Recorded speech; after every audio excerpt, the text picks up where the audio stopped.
अस्सलाम वालेकुम बाबा। वालेकुम सलाम। किधर हो? जरूर कोई बहुत अहम बात होगी जो आप पहले से मेरे कमरे में मौजूद हैं। हाँ, बहुत अहम बात। पहले मुझे ये बताओ कि तुम्हारा वो ससुराली यहां क्या कर रहा था? इसकी बात कर रहे हैं आप? मैं उस खबीज की बात कर रहा हूं जो विरसा का कजन, जिसने सबके सामने हमारी इंसल्ट की थी। माफी मांगने आया था। माफी मांगने? वो और माफी मांगने आया था?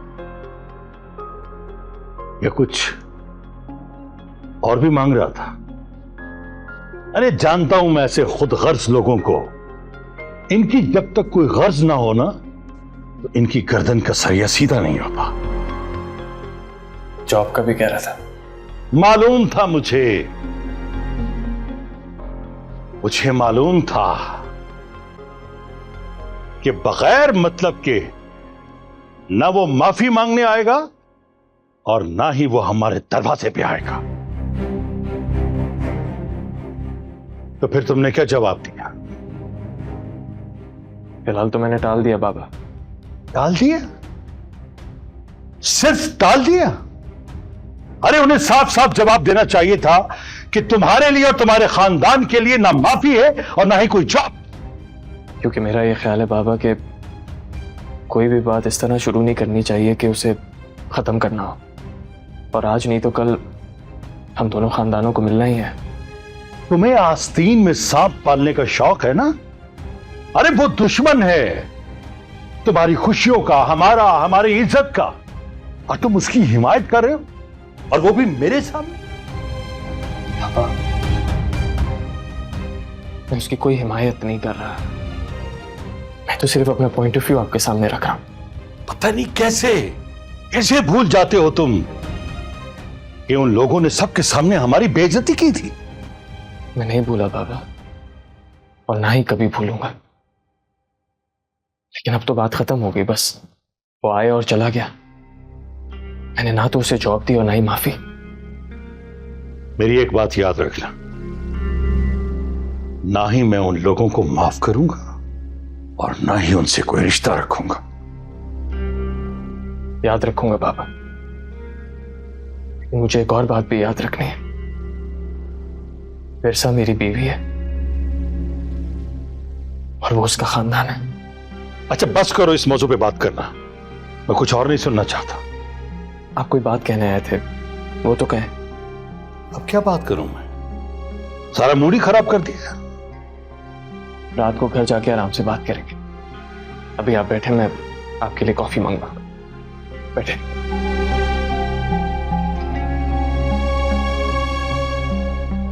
प्लीज 2 कप कॉफी भिजवा दो मेरे कमरे में। थैंक यू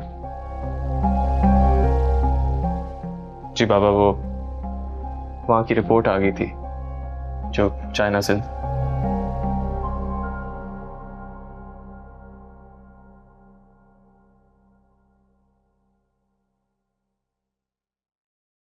बेबी जी, अभी थोड़ी देर पहले मैं बेगम साहिबा के कमरे में गई चाय लेकर।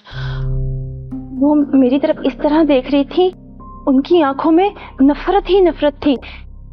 विरसा बीबी वो मुझसे कहने लगी कि जब तुम्हारी अम्मा की तबीयत ठीक हो जाए तो उन्हें कहिएगा कि बेगम साहिबा ने बुलाया है। वो जरूर मेरी शिकायत लगाएंगी। उसके बाद पता है क्या होगा? मेरी खैर नहीं। आपका मैंने साथ ही क्यों दिया? मैं सोच रही हूँ कि मैं ना सारा सच सच बता दूं बेगम साहिबा को, ताकि वो मुझसे नफरत ना करे। कैसा सच? यही कि जिस रात एमन बीबी बाहर गई हुई थी, उस रात आप भी घर पर नहीं थी, और वो गाजर का हलवा भी आप ही लाई थी अपने साथ।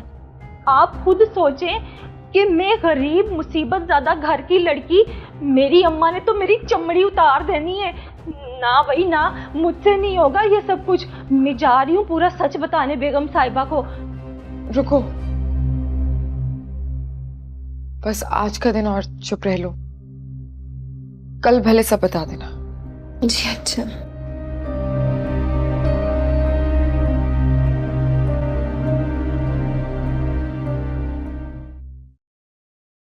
रुको लड़की, बहुत बर्दाश्त कर लिया है मैंने। अब तुम्हें बताना पड़ेगा दिन, तारीख, वक्त, कब जाओगी तुम इस घर से। जरा सी भी शर्म नहीं है तुम में?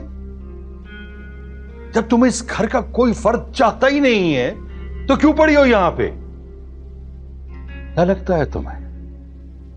क्या लगता है कि ये जो तुम खिदमतें कर रही हो, हर वक्त काम में जुटी रहती हो, तो इसके सिले में हम तुम्हें कबूल कर लें? हरगिज नहीं। खुशफहमी है तुम्हें?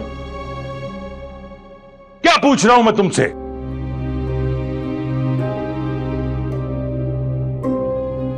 जिस बात का मेरे पास कोई जवाब ही नहीं, उसका क्या जवाब दूं आपको? आप थक गए होंगे, मैं कॉफी बना देती हूँ आपके लिए। रुको, मुझे ज्यादा चालाकियां दिखाने की जरूरत नहीं।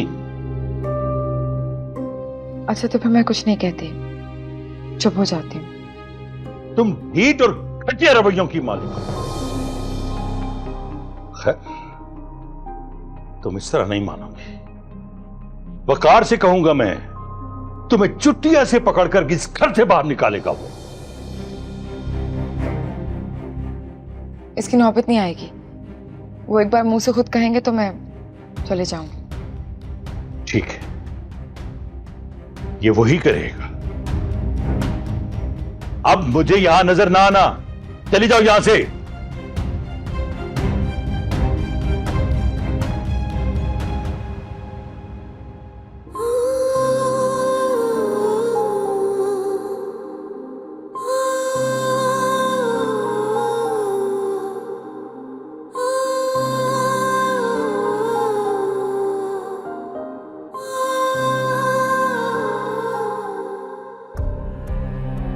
तुम इस लड़की को यहां से निकालने आई हो?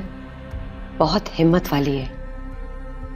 दिन ब दिन जिल्लत और बेइज्जती को अमृत समझकर पी रही है। अगर मैंने भी इस अमृत को जहर ना बना दिया तो आप मेरा नाम बदल दीजिएगा।